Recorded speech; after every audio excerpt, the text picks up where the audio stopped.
answer the question? Would you like to Google the word fascist? Here they come. Isabella, watch yourself. Excuse me, I thought VCU rules were that you can't disrupt a peaceful gathering, and no one's doing anything. They're assaulting her! They are temporarily removing us from the room instead of kicking out the protesters. So campus police at VCU is shutting down our peaceful assembly because of these fascists right here. So they're going to let these big crybabies, these fascists, get their way. All right, guys. So once again, we got to talk about left-wing extremism in this country, okay? Because that probably is the biggest domestic terror threat to this country is woke, radical, left-wing extremism, right? And I feel like I say that so much, but the reason why I say it is because the media tries to tell us that the biggest threat to this country is so-called white supremacy, when I'm really not seeing much in regards to violence or destruction or chaos coming from white supremacy as much as I'm seeing violence, destruction, and chaos coming from woke supremacy. Okay, and every single time I do a story like this, I'm going to mention this because the media narrative is simply that these left-wing protesters or these left-wing rioters, these left-wing extremists are peaceful, right? They're peaceful. In fact, when I was talking about the story dealing with Riley Gaines and her being at a San Francisco university to simply speak up for women's rights, they called a protest peaceful, right? When clearly they were stalking, harassing, and basically attacking Miss Riley Gaines for simply speaking on campus. But again, the mainstream little media came out and said, no, it was peaceful, right? 100% peaceful. No acts of violence were committed, right? So again, I have to make sure I mention every single video that these people, right, from what we see objectively, are extremists, right? They are committing acts of violence and it's getting out of control, okay? It's getting out of control. So we got to follow up with another story here, okay, about Antifa, who, in my opinion, is, an actual threat to this country. They're more than an idea, okay, unlike what the Biden administration says. Oh, it's just an idea. No. These ideas are actually causing real-world harm, right? Like, for example, this story right here, as you have two that were arrested after Antifa attacked pro-life students, shut down speaking event at Virginia Commonwealth University. So, I'm going to show you guys a video here in a minute, but I want to read a little about what happened so that you guys can understand what's going on here, okay? Antifa showed up to a pro-life event at Virginia Commonwealth University, and it did not end well for a couple of them, and it seemed like the event was shut down. So let's read here. During a Students for Life of America event on a Wednesday at Virginia Commonwealth University, pro-life organizers were forced by campus police to shut down their event after Antifa members got violent, assaulting pro-life attendees. 2 people were arrested. The event featured SFLA President Kristen Hawkins and Student Ambassador Isabel Brown, who were set to talk about lies pro-choicers believe, according to an SFLA blog. Yeah, so I want to show you guys a video real quick of kind of what happened at this event, because again, this is very par for the course. Take a look. Hi guys, how's everybody doing tonight?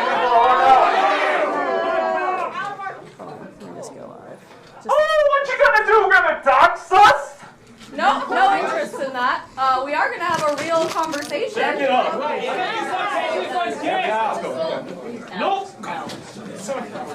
Fucking pigs! So we're at VCU and Antifa's trying to crash our event. Yeah, you can back up and get out my personal space. Kevin's been assaulted. That was my security. They're not even going to let us speak. The poor student came in their desk dressed me. Well, I would be happy to begin our presentation if you all would like to listen to our presentation. We'd be happy to begin our presentation, take any questions from those, and I would be happy to not actually give my planned speech and take any questions that you all have in a logical fashion. But you have to stop screaming and chanting at me. This is what we're dealing with. Go!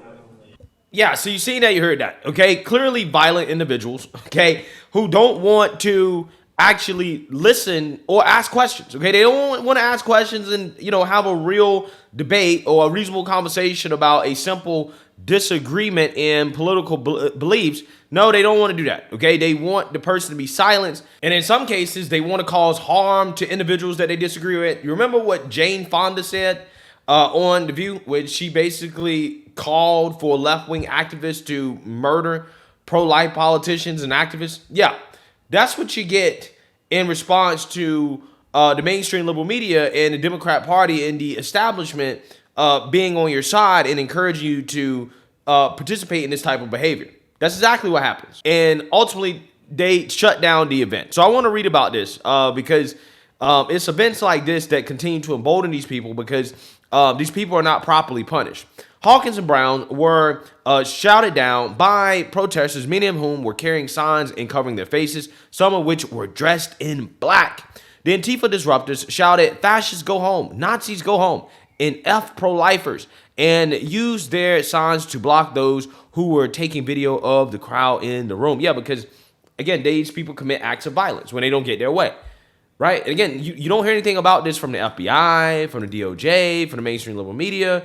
Again, these people are clearly an active threat to society, and we're not doing anything about it. We're emboldening them. We're telling them it's totally fine, it's okay because you're weird, right? Because you're weird. The event took a violent turn with a number of pro-life students and SFLA staff members being assaulted, which including, according to SFLA, resulted in several complaints filed and EMTs called to the scene to treat injuries. President of Students for Life at VCU, Autumn Walser, received an injury to her leg, while another fellow student received cuts and scratches from an aggressive protester clawing at her. SLFA documentarian Kevin Feliciano was stuck with and blocked by signs to prevent the recording of the Antifa assailants. Pro-lifers! Fuck pro-lifers! Fuck pro-lifers! Pro-lifers! Yeah, so here they are, F pro-lifers, okay? They don't like pro-life people. Quote, Antifa came for a fight, said Students for Life of America Executive Vice President Tina Whittington, who attended the event. Quote, Students for Life will be providing security for Autumn on campus for the near future until we can be sure that she is safe here, said Hawkins. And we will be demanding that VCU invite me and Isabel back to hold an event that is safe for all to attend. The protesters had three chants. They kept recycling, fascists go home, Nazis go home, and F pro-lifers, said Whittington. It was so ridiculous. That's the definition of fascism and Nazism, not allowing for free speech. They wouldn't allow other ideas to be expressed, and in a way they won, even though pro-life students stayed to talk after the event. According to SFLA, Hawkins security, whom she had been traveling with, had to step in order to protect both her and other pro-life attendees in the crowd. Yeah, so security had to step in to help. There were two people that were arrested, but the event was ultimately shut down. Again, to me, there's a common theme on these college campuses where law enforcement, in my opinion, is not doing enough to basically stop these protesters from committing these acts of violence and ultimately shutting down these events, right? At some point, the cops got to get tough on these people, right? Where's the Scorpion unit when you need it, okay? Where is the Scorpion unit, okay? Because, these people, they become more emboldened. Every single time they shut down an event, every single time they seem to get a victory, they just do it more and more and more. And they're coddled. When the university officials should be expelling these students, right? There should be a no-nonsense policy when it comes to this type of stuff, right? If you go to one of these events and you don't allow the speaker to actually speak and to say what they have to say, if you're not conducting a debate or a conversation in an orderly fashion, you're out. You're expelled from the university. I'm sorry. I'm so serious. Like, you need a no-nonsense policy. I'm pro-free speech. But free speech has to be done orderly. Free speech is not just shouting down somebody and not allowing them to speak. Drowning out their speech is not free speech. Free speech is allowing both sides to have a conversation and to express their opinions in an orderly fashion. These people are trying to drown out free speech. They're trying to attack free speech. In the universities, they sit by and they twiddle their thumbs because they're afraid of punishing these people because they don't want to be called some type of bigot. when these students should be getting expelled. They should be getting expelled and arrested and charged, thrown in jail. Again, until we start making real examples out of these people, it's going to continue. It's never going to stop because these people are not being punished. Now, again, if this was so-called white supremacists, best believe the university would have expelled them and they would have been arrested and thrown in jail and they would have threw away the key. Never heard from again. But, because for whatever reason, the establishment, whether it be law enforcement, whether it be, university officials, they're afraid of punishing these people. And this is why you continue to see this stuff happen. That's why you continue to see this stuff escalate, is because these people are emboldened. Again, I'm not sure exactly what pro-life has to do with LGBTQ rights, right? You got trans flags flying in there. Again, I'm not sure exactly what, again, it has to do with LGBTQ. But somehow, I guess, it's all intersectional, right? It's all intersectional. That's what they say. And it pisses them off to have any opinion that's conservative or right-wing, really, regardless of what it is. It just pisses them off to the point where, again, they commit acts of violence. They get away with it. And then, they do it again, and they just continue it because they're not being punished. And that's the real sad thing here, right? That's the problem. These people aren't being punished. We have to be tough on these people, or else we're headed to a country of mob rule, okay? We're headed to a country of mob rule. That's what's happening. So let me know what you guys think. Make sure you like, comment, and subscribe. Most importantly, share a Black conservative perspective. Peace.